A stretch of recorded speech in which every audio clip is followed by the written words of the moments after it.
मन्नू भंडारी जी की कहानी अकेली। सोमा बुआ बुढ़िया है। सोमा बुआ परित्यक्ता है। सोमा बुआ अकेली है। सोमा बुआ का जवान बेटा क्या जाता रहा, उनकी जवानी चली गई। पिता को पुत्र वियोग का ऐसा सदमा लगा कि वह पत्नी घर बार तज कर तीर्थवासी हुए और परिवार में कोई ऐसा सदस्य नहीं था जो उनके एकाकीपन को दूर करता। पिछले 20 वर्षों से उनके जीवन की इस एक रस्ता में किसी प्रकार का कोई व्यवधान उपस्थित नहीं हुआ, कोई परिवर्तन नहीं आया। यूँ हर साल 1 महीने के लिए उनके पति उनके पास आकर रहते थे, पर कभी उन्होंने पति की प्रतीक्षा नहीं की, उनकी राह में आंखें नहीं बिछाई। जब तक पति रहते उनका मन और भी मुरझाया हुआ रहता, क्योंकि पति के स्नेहहीन व्यवहार का अंकुश उनके रोज़मर्रा के जीवन की अबाध गति से बहती स्वच्छंद धारा को कुंठित कर देता। उस समय उनका घूमना फिरना, मिलना जुलना बंद हो जाता और सन्यासी जी महाराज से यह भी नहीं होता कि 2 मीठे बोल बोलकर सोमा बुआ को एक ऐसा संबल ही पकड़ा दें जिसका आसरा लेकर वे अपने वियोग के 11 महीने काट दें। इस स्थिति में बुआ को अपनी जिंदगी पास पड़ोस वालों के भरोसे ही काटनी पड़ती थी। किसी के घर मुंडन हो, छठी हो, जनेऊ हो, शादी हो या गमी, बुआ पहुंच जाती और फिर छाती फाड़ कर काम करती, मानो वे दूसरे के घर में नहीं, अपने ही घर में काम कर रही हो। आजकल सोमा बुआ के पति आए हैं और अभी अभी कुछ कहा सुनी होकर चुकी है। बुआ आंगन में बैठी धूप खा रही है। पास रखी कटोरी से तेल लेकर हाथों में मल रही है और बड़बड़ा रही है। इस 1 महीने में अन्य अवयवों के शिथिल हो जाने के कारण उनकी जीभ ही सबसे अधिक सजीव और सक्रिय हो उठती है। तभी हाथ में एक फटी साड़ी और पापड़ लेकर ऊपर से राधा भाभी उतरी। क्या हो गया बुआ, क्यों बड़बड़ा रही हो? फिर सन्यासी जी महाराज ने कुछ कह दिया क्या? अरे मैं कहीं चली जाऊं सो इन्हें नहीं सुहाता। कल चौक वाले किशोरीलाल के बेटे का मुंडन था, सारी बिरादरी को न्योता था। मैं तो जानती थी कि ये पैसे का गरूर है कि मुंडन पर सारी बिरादरी को न्योता है, पर काम उन नई नवेली बहुओं से संभलेगा नहीं, सो जल्दी ही चली गई। हुआ भी वही, और सरक कर बुआ ने राधा के हाथ से पापड़ लेकर सुखाने शुरू कर दिए। एक काम गत से नहीं हो रहा था। अब घर में कोई बड़ा बूढ़ा हो तो बतावे, या कभी किया हो तो जाने। गीत वाली औरतें मुंडन पर बन्ना बन्नी गा रही थी। मेरा तो हंसते हंसते पेट फूल गया और उसकी याद से ही कुछ देर पहले का दुख और आक्रोश धुल गया। अपने सहज स्वाभाविक रूप में वे कहने लगी, भट्टी पर देखो तो अजब तमाशा, समोसे कच्चे ही उतार दिए और इतने बना दिए कि 2 बार खिला दो, और गुलाब जामुन इतने कम कि एक पंगत में भी पूरे न पड़े, और गुलाब जामुन इतने कम कि एक पंगत में भी पूरे न पड़े। उसी समय मैदा सान कर नए गुलाब जामुन बनाए। दोनों बहुएं और किशोरीलाल तो बेचारे इतना जस मान रहे थे कि क्या बताऊं। कहने लगे, अम्मा तुम न होती तो आज भद उठ जाती। अम्मा तुमने लाज रख ली। मैंने तो कह दिया कि अरे अपने ही काम नहीं आवेंगे तो कोई बाहर से तो आवेगा नहीं। यह तो आजकल इनका रोटी पानी का काम रहता है, नहीं तो मैं सवेरे से ही चली आती। तो सन्यासी महाराज क्यों बिगड़ पड़े? उन्हें तुम्हारा आना जाना अच्छा नहीं लगता बुआ? यूँ तो मैं कहीं आऊँ जाऊँ सो ही इन्हें नहीं सुहाता, और फिर कल किशोरी के यहाँ से बुलावा नहीं आया। अरे मैं तो कहूँ कि घर वालों का कैसा बुलावा, वे लोग तो मुझे अपनी माँ से कम नहीं समझते। नहीं तो कौन भला यूं भट्टी और भंडार घर सौंप दे। पर उन्हें अब कौन समझावे। कहने लगे, तू जबरदस्ती दूसरों के घर में टांग अड़ाती फिरती है। और एकाएक उन्हें उस क्रोध भरी वाणी और कटु वचनों का स्मरण हो आया, जिनकी बौछार कुछ देर पहले ही उन पर होकर चुकी थी। याद आते ही फिर उनके आंसू बह चले। अरे रोती क्यों हो बुआ, कहना सुनना तो चलता ही रहता है। सन्यासी जी महाराज 1 महीने को तो आकर रहते हैं, सुन लिया करो और क्या। सुनने को तो सुनती ही हूँ, पर मन तो दुखता ही है कि 1 महीने को आते हैं तो भी कभी मीठे बोल नहीं बोलते। मेरा आना जाना इन्हें सुहाता नहीं। सो तू ही बता राधा, ये तो साल में 11 महीने हरिद्वार रहते हैं। इन्हें तो नाते रिश्ते वालों से कुछ लेना देना नहीं, पर मुझे तो सबसे निभाना पड़ता है। मैं भी सबसे तोड़ ताड़ कर बैठ जाऊं तो कैसे चले। मैं तो इनसे कहती हूँ कि जब पल्ला पकड़ा है तो अंत समय में भी साथ रखो। सो तो इनसे होता नहीं। सारा धर्म कर्म ये ही लूटेंगे, सारा जस ये ही बटोरेंगे, और मैं अकेली पड़ी पड़ी यहाँ इनके नाम को रोया करूँ। उस पर से कहीं आऊँ जाऊँ तो वह भी इनसे बर्दाश्त नहीं होता। और बुआ फूट फूट कर रो पड़ी। राधा ने आश्वासन देते हुए कहा, रो नहीं बुआ। अरे वे तो इसलिए नाराज़ हुए कि बिना बुलाए तुम चली गई। बेचारे इतने हंगामे में बुलाना भूल गए तो मैं भी मान करके बैठ जाती। फिर घर वालों का कैसा बुलाना। मैं तो अपनेपन की बात जानती हूँ। कोई प्रेम नहीं रखे तो 10 बुलावे पर नहीं जाऊँ, और प्रेम रखे तो बिना बुलाए भी सिर के बल जाऊँ। मेरा अपना हरकू होता और उसके घर काम होता तो क्या मैं बुलावे के भरोसे बैठी रहती। मेरे लिए जैसा हरकू वैसा किशोरी लाल। आज हरकू नहीं है, इसी से दूसरों को देख देख कर मन भरमाती रहती हूँ। और वे हिचकियाँ लेने लगी। सूखे पापड़ों को बटोरते बटोरते स्वर को भरसक कोमल बनाकर राधा ने कहा, तुम भी बुआ बात को कहाँ से कहाँ ले गई। लो अब चुप हो, पापड़ भून कर लाती हूँ, खा कर बताना कैसा है। और वह साड़ी समेट कर ऊपर चढ़ गई। कोई सप्ताह भर बाद बुआ बड़े प्रसन्न मन से आई और सन्यासी जी से बोली, सुनते हो, देवर जी के ससुराल वालों की किसी लड़की का संबंध भगीरथ जी के यहाँ हुआ है। वे सब लोग यहीं आकर ब्याह कर रहे हैं। देवर जी के बाद तो उन लोगों से कोई संबंध ही नहीं रहा। फिर भी हैं समधी ही, वे तो तुमको भी बुलाए बिना नहीं मानेंगे। समधी को आखिर कैसे छोड़ सकते हैं। और बुआ पुलकित होकर हंस पड़ी। सन्यासी जी की मौन उपेक्षा से उनके मन को ठेस तो पहुंची, फिर भी वे प्रसन्न थी। इधर उधर जाकर वे इस विवाह की प्रगति की खबरें लाती। आखिर एक दिन वे यह भी सुनाई कि उनके समधी यहाँ आ गए। जोर शोर से तैयारियां हो रही हैं। सारी बिरादरी को दावत दी जाएगी।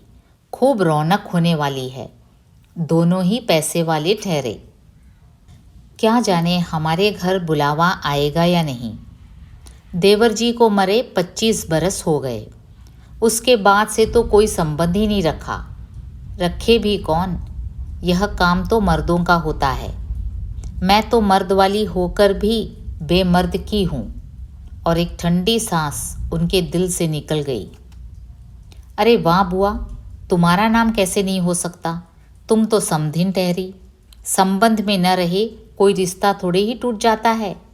दाल पीसती हुई घर की बड़ी बहू बोली, है बुआ, नाम है, मैं तो सारी लिस्ट देख कर आई हूँ। विधवा ननद बोली। बैठे ही बैठे एकदम आगे सरक कर बुआ ने बड़े उत्साह से पूछा, तू अपनी आंखों से देख कर आई है नाम? नाम तो होना ही चाहिए, पर मैंने सोचा कि क्या जाने आजकल की फैशन में पुराने संबंधियों को बुलाना हो या ना हो। और बुआ बिना 2 पल भी रुके वहाँ से चल पड़ी। अपने घर जाकर सीधे राधा भाभी के कमरे में चढ़ी। क्यों री राधा, तू तो जानती है कि नए फैशन में लड़की की शादी में क्या दिया जावे है। समधियों का मामला ठहरा, सो भी पैसे वाले। खाली हाथ जाऊंगी तो अच्छा नहीं लगेगा। मैं तो पुराने ज़माने की ठहरी, तू ही बता दे क्या दूँ। अब कुछ बनने का समय तो रहा नहीं, 2 दिन बाकी हैं, सो कुछ बना बनाया ही खरीद लाना। क्या देना चाहती हो अम्मा? जेवर, कपड़ा या श्रृंगारदान या कोई और चांदी की चीज़ें? मैं तो कुछ भी नहीं समझू रही, जो कुछ पास है तुझे लाकर दे देती हूँ। जो तू ठीक समझे ले आना, बस भद्द नहीं उड़नी चाहिए। अच्छा देखूं पहले कि रुपये कितने हैं। और वे डगमगाते कदमों से नीचे आई। 2-3 कपड़ों की गठरियाँ हटाकर एक छोटा सा बक्स निकाला। बड़े जतन से उसे खोला। उसमें 7 रुपये, कुछ रेज़गारी पड़ी थी और एक अंगूठी। बुआ का अनुमान था कि रुपये कुछ ज़्यादा होंगे, पर जब 7 ही रुपये निकले तो सोच में पड़ गई। रईस समधियों के घर में इतने से रुपयों से तो बिनती भी नहीं लगेगी। उनकी नज़र अंगूठी पर गई। यह उनके मृत पुत्र की एकमात्र निशानी उनके पास रह गई थी। बड़े बड़े आर्थिक संकटों के समय भी वे उस अंगूठी का मोह नहीं छोड़ सकी थी। आज भी एक बार उसे उठाते समय उनका दिल धड़क गया। फिर भी उन्होंने 5 रुपये और वह अंगूठी आंचल में बांध ली, बक्स को बंद किया और फिर ऊपर को चली। पर इस बार उनके मन का उत्साह कुछ ठंडा पड़ गया था और पैरों की गति शिथिल। राधा के पास जाकर बोली, रुपये तो नहीं निकले बहू, आए भी कहाँ से? मेरे कौन कमाने वाला बैठा है? उस कोठरी का किराया आता है, उसमें तो 2 समय की रोटी निकल जाती है जैसे तैसे। और वे रो पड़ी। राधा ने कहा, क्या करूं बुआ, आजकल मेरा भी हाथ तंग है, नहीं तो मैं ही दे देती। अरे तुम देने के चक्कर में पड़ती ही क्यों हो? आजकल तो देने लेने का रिवाज ही उठ गया। नहीं रे राधा, समधियों का मामला ठहरा। 25 बरस हो गए तो भी वे नहीं भूले, और मैं खाली हाथ जाऊं? नहीं नहीं, इससे तो ना जाऊं सो ही अच्छा। तो जाओ ही मत, चलो छुट्टी हुई। इतने लोगों में किसे पता लगेगा कि आई या नहीं? राधा ने सारी समस्या का सीधा सा हल बताते हुए कहा। बड़ा बुरा मानेंगे, सारे शहर के लोग जावेंगे और मैं समधिन होकर नहीं जाऊंगी तो यही समझेंगे कि देवर जी मरे तो संबंध भी तोड़ लिया। नहीं नहीं, तू यह अंगूठी बेच ही दे। और उन्होंने आंचल की गांठ खोलकर एक पुराने ज़माने की अंगूठी राधा के हाथ पर रख दी।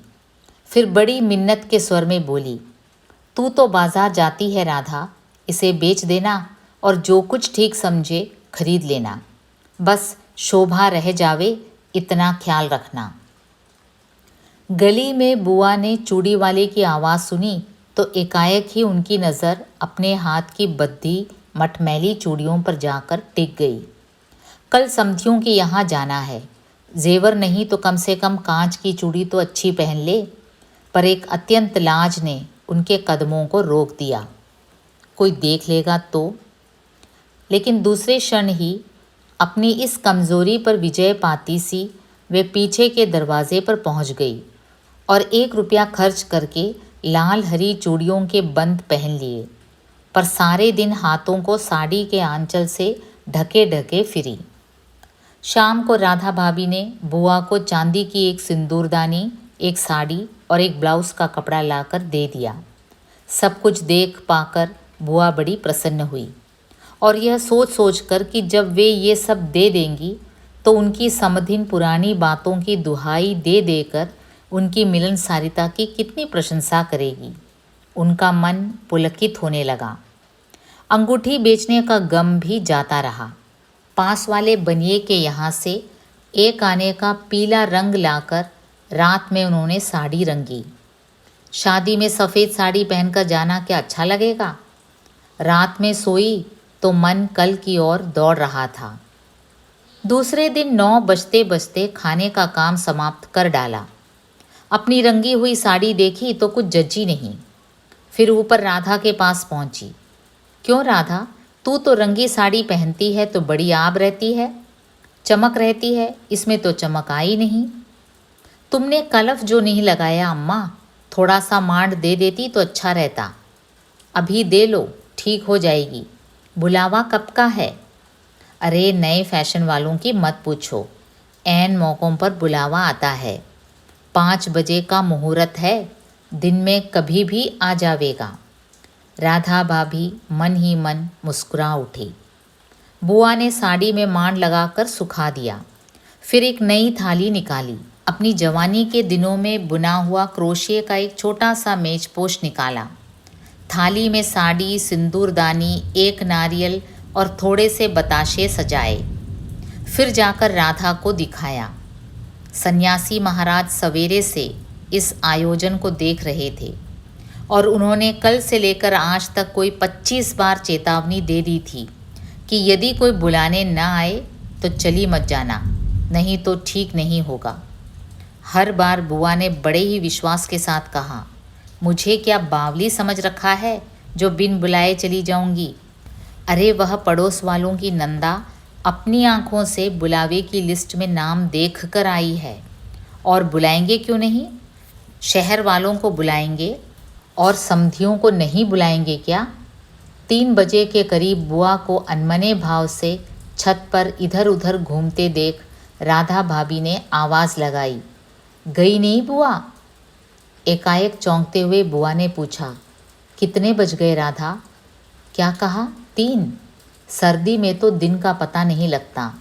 बजे 3 ही हैं और धूप सारी छत पर से ऐसे सिमट गई मानो शाम हो गई। फिर एकाएक जैसे ख्याल आया कि यह तो भाभी के प्रश्न का उत्तर नहीं हुआ। ज़रा ठंडे स्वर में बोली, मुहूर्त तो 5 बजे का है, जाऊंगी तो 4 तक जाऊंगी, अभी तो 3 ही बजे हैं। बड़ी सावधानी से उन्होंने स्वर में लापरवाही का पुट दिया। बुआ छत पर से गली में नज़र फैलाए खड़ी थी। उनके पीछे ही रस्सी पर धोती फैली हुई थी जिसमें कलफ लगा था और अबरक छिड़का हुआ था। अबरक के बिखरे हुए कण रह रह कर धूप में चमक जाते थे, ठीक वैसे ही जैसे किसी को भी गली में घुसता देख बुआ का चेहरा चमक उठता था। 7 बजे के धुंधलके में राधा ने ऊपर से देखा तो छत की दीवार से सटी गली की ओर मुँह किए एक छाया मूर्ति दिखाई दी। उसका मन भर आया। बिना कुछ पूछे इतना ही कहा, बुआ सर्दी में खड़ी खड़ी यहाँ क्या कर रही हो? आज खाना नहीं बनेगा क्या? 7 तो बज गए। जैसे एकाएक नींद में से जागते हुए बुआ ने पूछा, क्या कहा? 7 बज गए? फिर जैसे अपने से ही बोलते हुए पूछा, पर 7 कैसे बज सकते हैं? मुहूर्त तो 5 बजे का था। और फिर एकाएक ही सारी स्थिति को समझते हुए स्वर को भरसक संयत बनाकर बोली, अरे खाने का क्या है, अभी बना लूँगी। 2 जनों का तो खाना है, क्या खाना और क्या पकाना। फिर उन्होंने सूखी साड़ी को उतारा, नीचे जाकर अच्छी तरह उसकी तह की, धीरे धीरे हाथों की चूड़ियाँ खोली, थाली में सजाया हुआ सारा सामान उठाया और सारी चीज़ें बड़े जतन से अपने एकमात्र संदूक में रख दी और फिर बड़े ही बुझे हुए दिल से अंगीठी जलाने लगी।